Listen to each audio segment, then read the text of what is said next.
కూతురా అని దేవుడు ప్రతిరోజు సాయంకాలం 5 గంటలకు ఏదెను వనముకు వచ్చి ఆదామవ్వతో మాట్లాడగలిగిన అనుభవం అది. ఎలా ఉందంటే, నీ సృష్టి అమోహం, నీ సృష్టి అద్భుతం, నీ ఆలోచన అద్భుతం. నీ ఆలోచనకు మించిన ఆలోచన ఎవ్వడికి ఉండదు. దేవుడా, ఏమి సృష్టి అయ్యా, ఏమి కాయలయ్యా, ఏమి చెట్లయ్యా, అబ్బబ్బా ఏమి ఫలాలయ్యా అని మాట్లాడుకునే అనుభవము పోగొట్టుకున్నారా లేదా? చెప్పండి, పోగొట్టుకున్నారా లేదా? ఆయన సన్నిధిని పోగొట్టుకున్నందుకు ఆదాము అవ్వ ఎక్కడికి త్రోయబడ్డారో తెలుసా? ఆయన సన్నిధి లేని చోటకి కష్టాలు ప్రారంభమయ్యాయి, కన్నీరు ప్రారంభమయ్యింది, అవమానము ప్రారంభమయ్యింది, అదిగో ఎంతో నష్టము ప్రారంభము అయ్యింది. నిజంగా వారు అదే సన్నిధిలో ఉండింటే ఈరోజు మనం అందరం అదే ఏదైనా తోటలో ఎంత సంతోషం.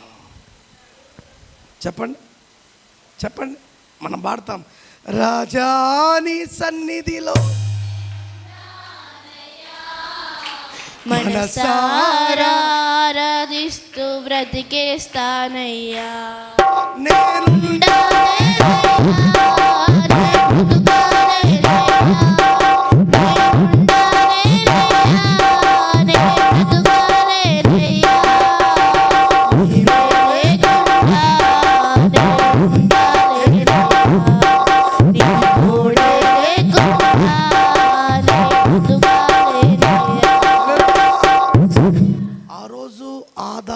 అవ్వ గనక ఇలాగే వేడుకునంటే అసలు పాపము అనే విత్తనము అక్కడికి నాటబడేది. ఒక నాటబడినా అది వారి మీద ఏలుబాటు చేసేది కాదు.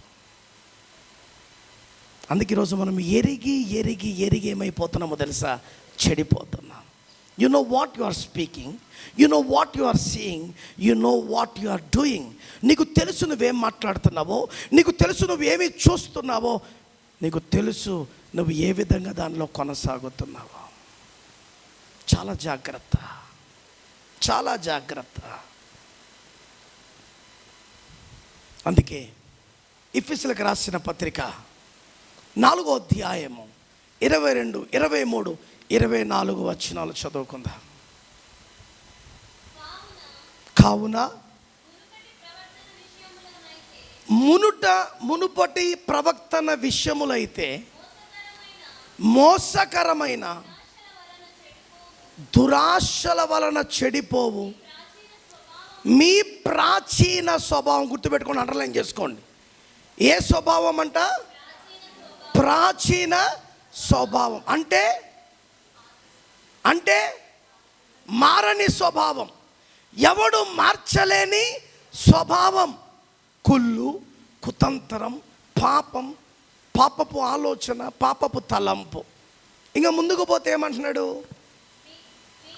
నూతన పరచబడిన వారై నీతియు యథార్థమైన భక్తియు గలవారై దేవుని పోలికగా సృష్టింపబడిన నవీన స్వభావమును ధరించుకొనవలెను. చెప్పాలి ఆమేనని. ఆమేన్. ప్రాచీన, ఇప్పుడు నవీన స్వభావము. దేవునికి స్తోత్రం.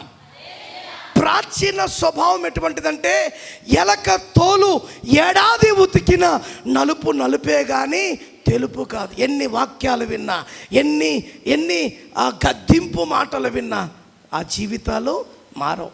మరి నవీన స్వభావం అంటే నూతనముగా ఉదయించగలిగిన స్వభావం, నూతనముగా ఆలోచించగలిగిన స్వభావం, నూతన మార్గములను కనుపరుచుకోగలిగిన స్వభావం.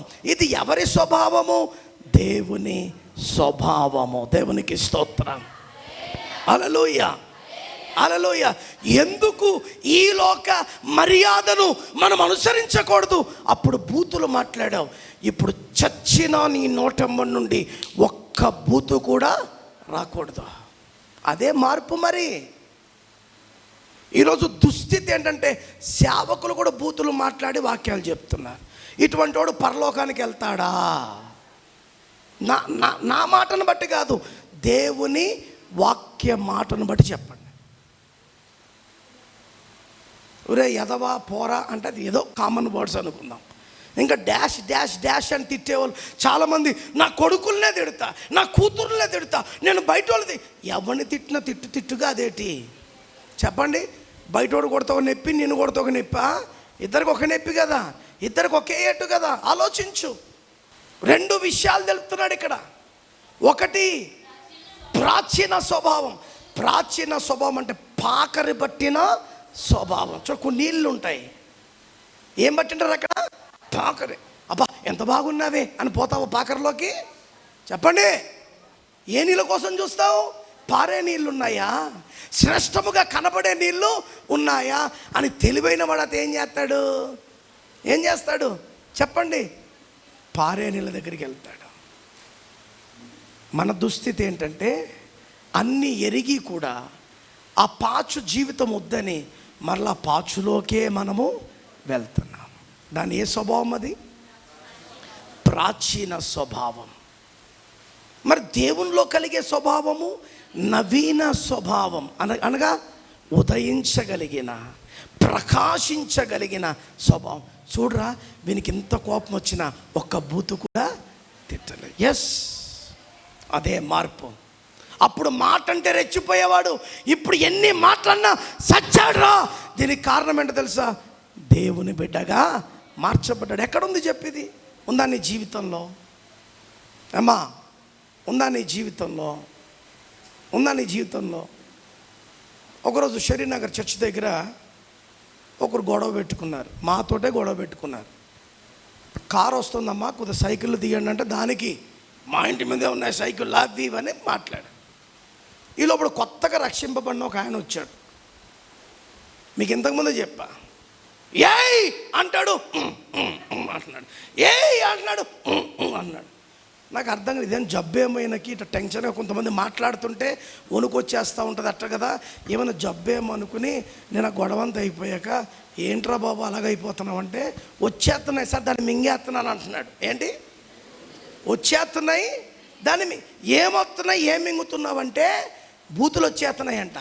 పాస్టర్ గారు మీరు ఉన్నారు కదా, అందుకే మీ ఎదుట మేము బూతులు మాట్లాడకూడదని మింగేస్తాడు. మింగేసి ఎప్పుడో ఒకసారి బయటికి తేవాల్సిందే కదా, అవునా కదా? అసలు అది లేని స్వభావం నీకు ఉండాలి, అది మర్చిపోయే స్వభావం నీకు. అది ఏ స్వభావం? నవీన స్వభావం. నువ్వెవరితోనో గట్టిగా మాట్లాడుతున్నది నిన్ను హెచ్చరిస్తుంది, జాగ్రత్త. నువ్వు దేవుని బిడ్డవు, దేవుని దగ్గర తీర్మానించు అంతే. నువ్వేం చేస్తావు? సరే నాది తప్పైన పర్లేదు, దేవుడు చూసుకుని కాకనే వచ్చేస్తావు. మరి మనలో కొంతమంది ఉంటారు, తేడా పాడ తేలేంత వరకు ఇడిచిపెట్టేది లేదని అది జుట్టు పట్టుకుంటే నువ్వు జుట్టు పట్టుకుంటావు, అది తిడితే ఇంకా 2 నువ్వు తిడతావు, అది కాలుతో కొడితే నువ్వు డొక్కలోకి పడుతావు. నువ్వు తక్కువ ఏమనంటే మేము తక్కువ తిన్నామా, మాకు రోషం లేదా, మాకు కులం లేదా, మాకు మతం లేదా? ఉన్నారు లేదు ఇట్లాంటి వాళ్ళు? ఏండి అసలు రక్షింపబడినవాడి కులంతో మతంతో ఏం పని? నీ బలగముతో ఏం పని? మనకు ఉండవలసిన బలగం ఎవరు తెలుసా?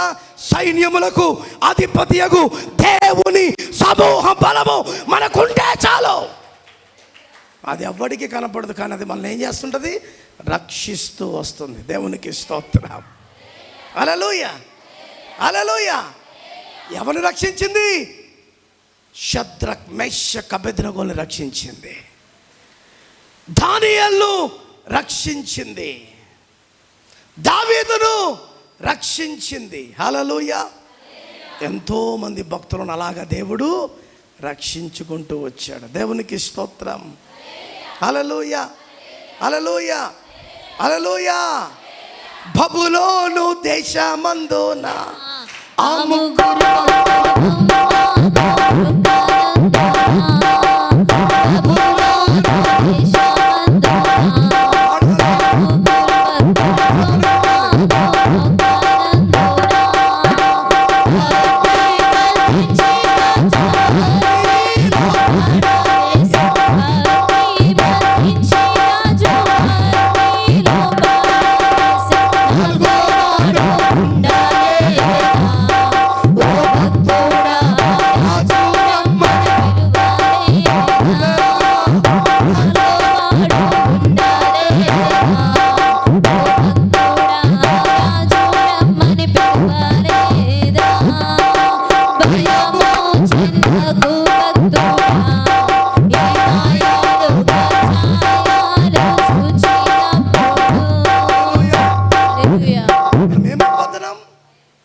లోక కానీ దేవుడు అంటున్నాడు, వారిని కాపాడిన దేవుడైన నేను నిన్ను కాపాడలేనా?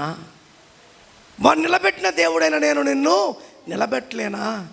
వారితో సహాయముగా ఉన్న నేను నీకు సహాయ పడలేనా? దేవునికి స్తోత్రం. హల్లెలూయా, హల్లెలూయా. అందుకే మనం ఏ స్వభావాన్ని విడిచిపెట్టాలి? ప్రాచీన స్వభావం, పుట్టుకతో పుట్టిన స్వభావం. అది వదిలిపెడితేనే ఏ స్వభావం వస్తుంది?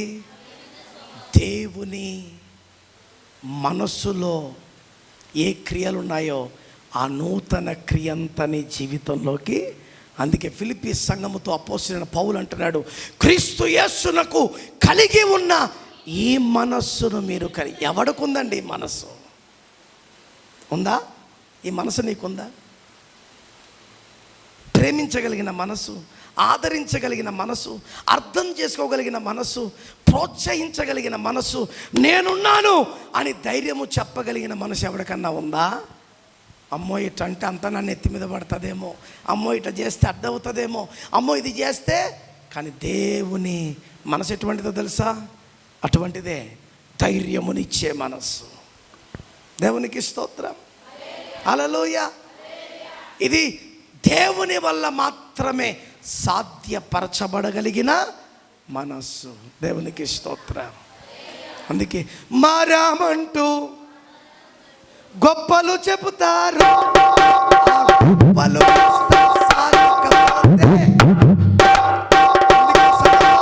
మారాలి,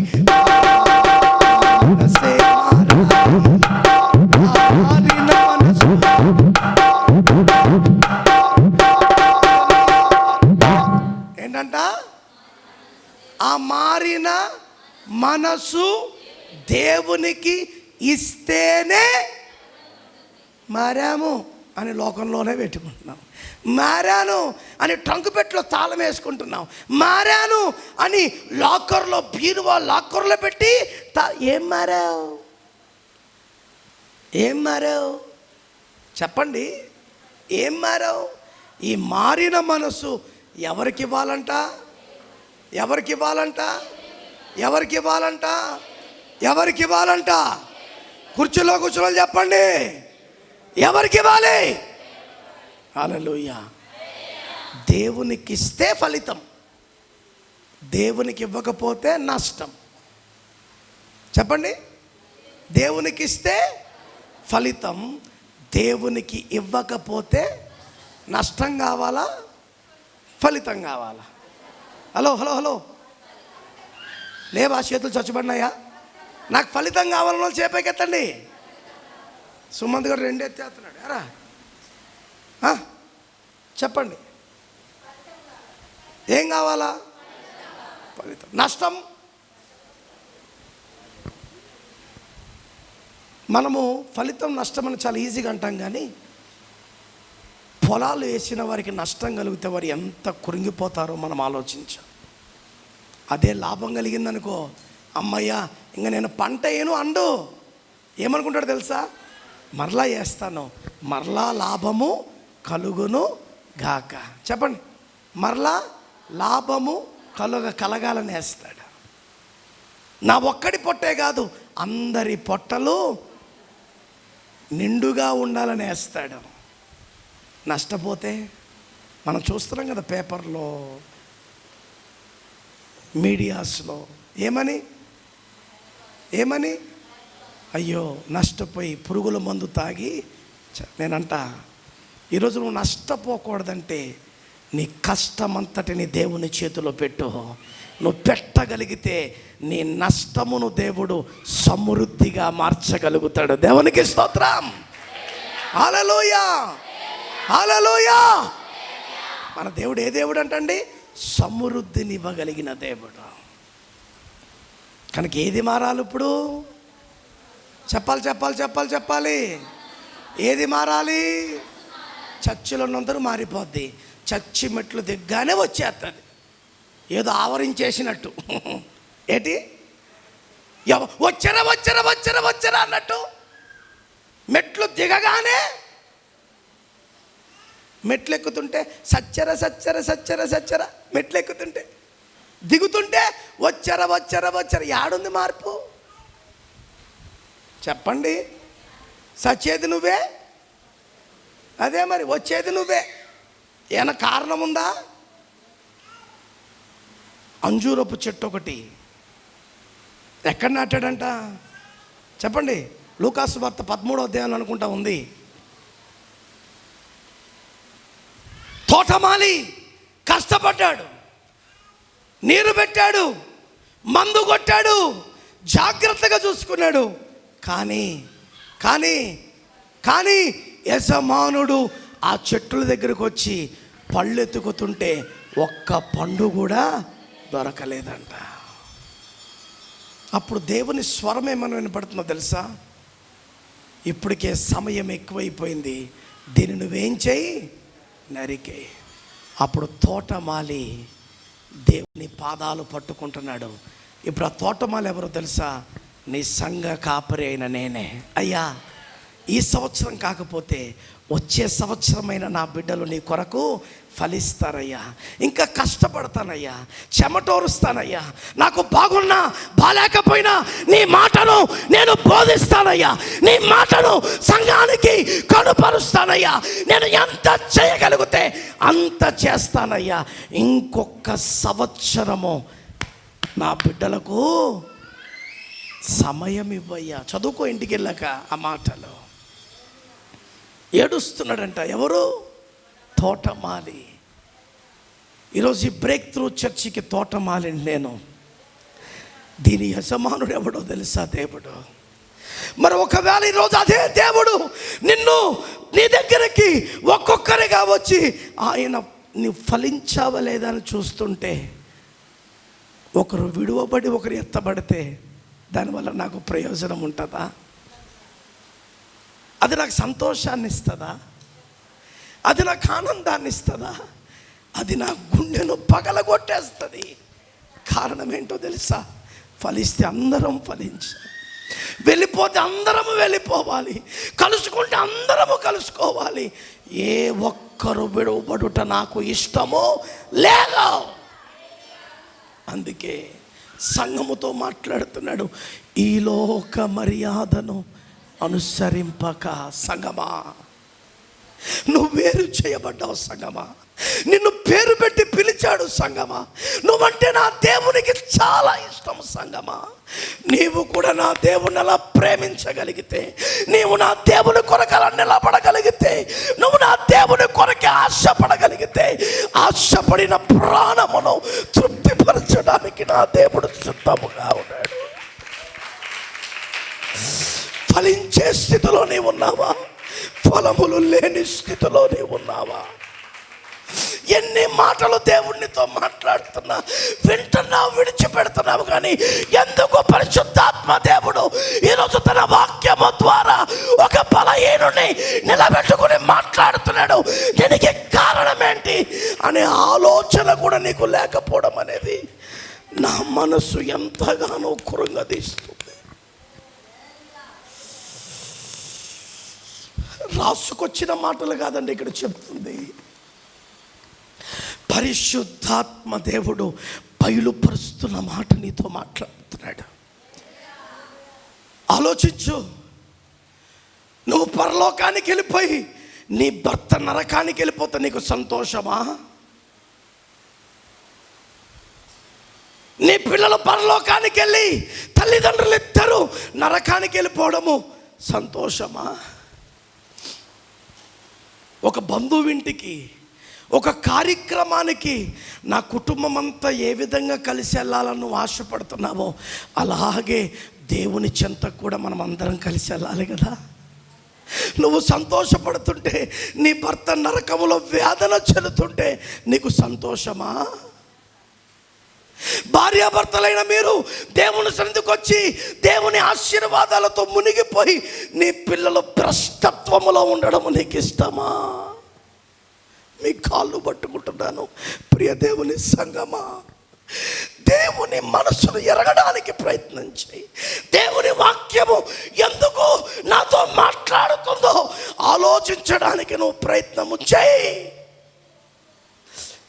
దేవుని మాటలు వృధాగా పోకూడదు. దేవుని మాటలు, ఇదిగో కొన్ని విత్తనాలు మంచి నేలన పడుతున్నాయంట, కొన్ని విత్తనాలు ఎక్కడ రాళ్ళున్న చోట పడుతున్నాయంట, కొన్ని విత్తనాలు కంపలో పడుతున్నాయంట. అలా ఎక్కడ పడిన దేవుని వాక్యము ప్రయోజనము లేదే. ఎప్పుడు ఆ విత్తనముకు ప్రయోజనమో తెలుసా?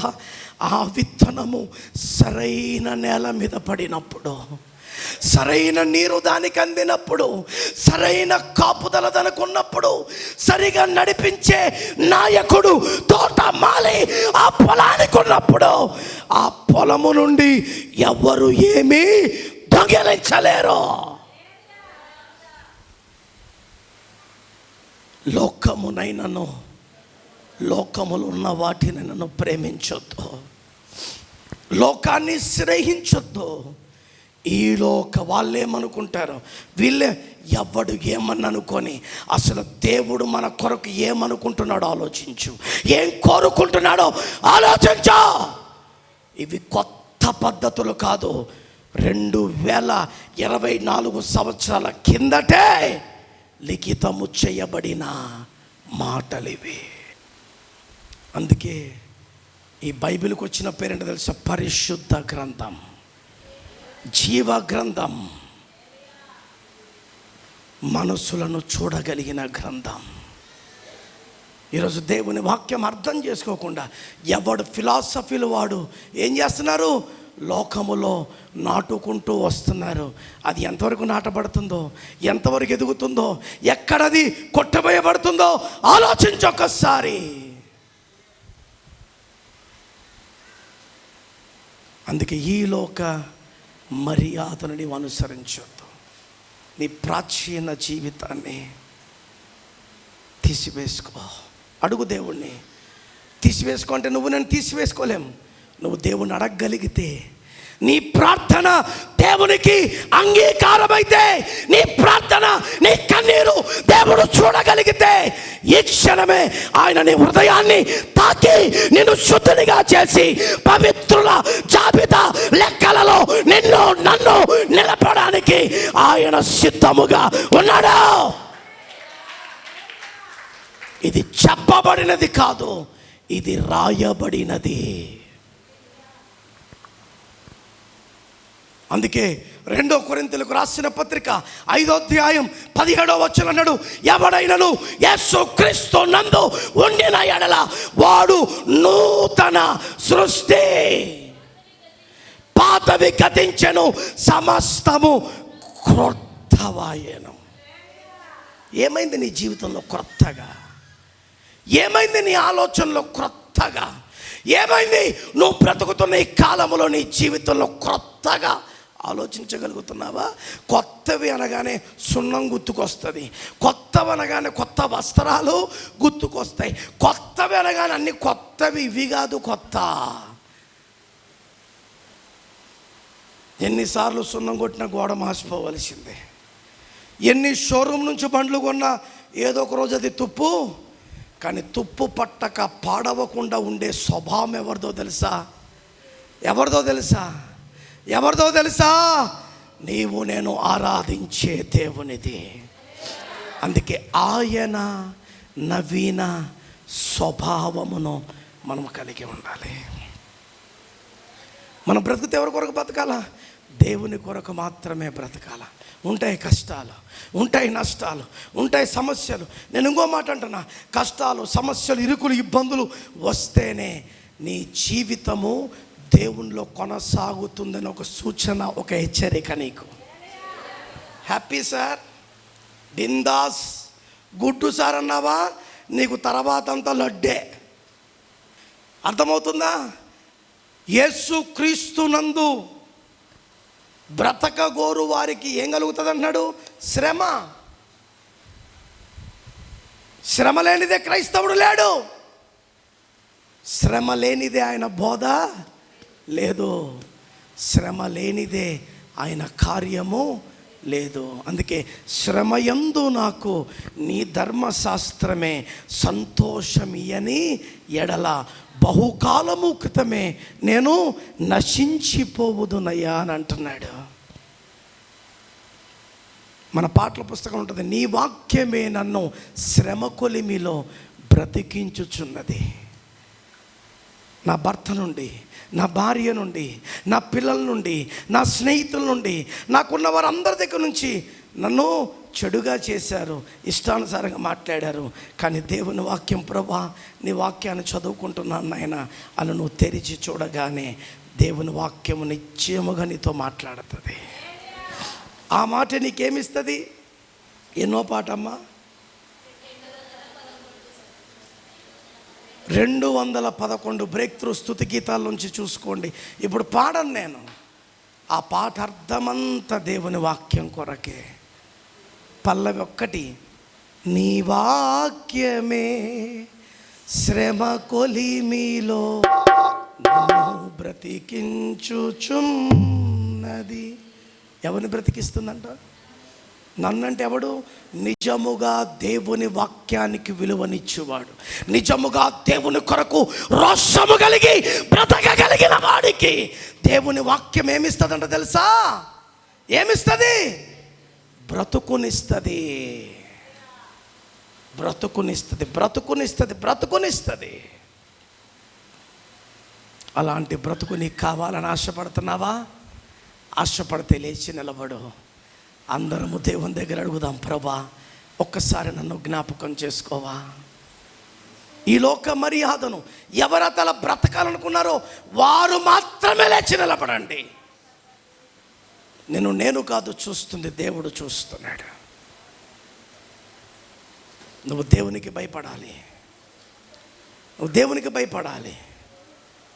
సంఘమంతా లేచింది, దాన్ని బట్టి ప్రభును స్తుతిస్తున్నాను. హల్లెలూయా, హల్లెలూయా, హల్లెలూయా, హల్లెలూయా. అంత్యకాల అభిషేకం సర్వజనుల కోసం కోతకాల దినములివి, తండ్రి ఆత్మతో నింపుమా. అంత్యకాల అభిషేకం సర్వజనుల కోసం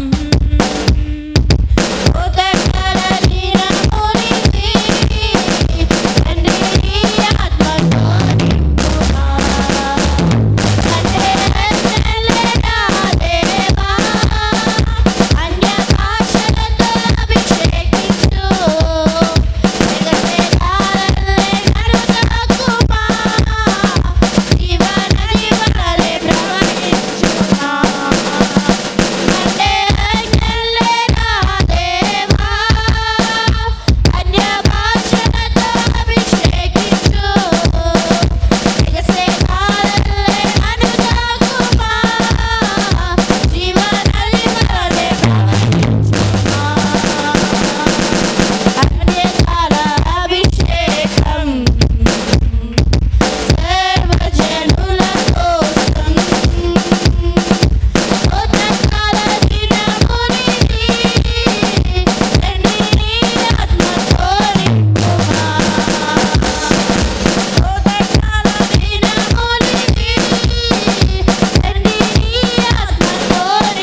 పరిశుద్ధుడు అయిన దేవా, నీ పాదములకు లెక్కలేని వందనాలు, స్తోత్రములు తండ్రి. ఇంతవరకు దాసు నిలబెట్టుకుని ప్రభువా, అద్భుతకరమైన మాటలను ప్రభువా మీరు మాకు వినిపింపచేసిన విధానం బట్టి నీకు వందనాలు ప్రభువా. ఆ మాటలు విని విడిచిపెట్టు వారంగా కాకుండా హృదయం అనే పలక మీద రాసుకుని ప్రభువా దినదినము నెమరు వేసుకుంటూ వాక్యానుసారమైన జీవితాన్ని ప్రభువా మా అందరికీ దయచేయమని యేసు నామమున అడుగుచున్నాము తండ్రి. ఆమేన్.